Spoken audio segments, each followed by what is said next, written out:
Cette fille attire constamment l'attention de ses collègues quand elle mange. Pour éviter les ennuis, elle monte discrètement sur le toit pour déjeuner en paix. Elle ignore pourtant que cet endroit est la terrasse privée du PDG. En la voyant savourer son repas, l'humeur habituellement exécrable du patron s'apaise soudain. Caché derrière une vitre sans teint, il observe tranquillement chacun de ses mouvements. La fille mange de bon cœur, s'amusant toute seule. En réalité, le dirigeant souffre d'anorexie.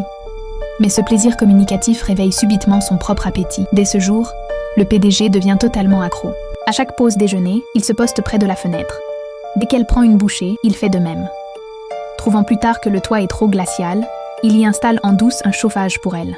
En découvrant l'appareil, la fille est confuse mais ne soupçonne rien. Se croyant simplement chanceuse, elle remercie le vide et continue de manger joyeusement. Peu à peu, malgré son emploi du temps surchargé, le PDG trouve toujours le moment de la gaieté. Elle est devenue essentielle à sa vie. Un jour, il écrit une invitation de sa main pour la convier au banquet de son neveu. Un ami découvre la lettre et lui conseille d'être plus direct s'il l'aime. Le PDG refuse de l'écouter.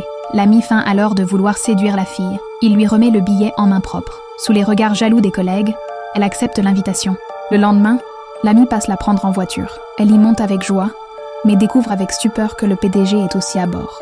Figée un instant, elle s'installe correctement sous la pression de l'ami, juste à côté du patron.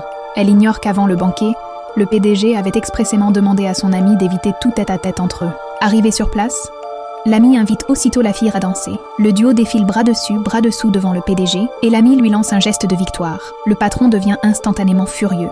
Plus tard, l'ami laisse la fille seule. À peine s'est-elle assise que l'ambiance se glace. Le PDG ne tient plus. Il demande à son assistant de l'isoler dans une pièce, puis exige qu'elle lui prenne le bras pour entrer ensemble dans la salle.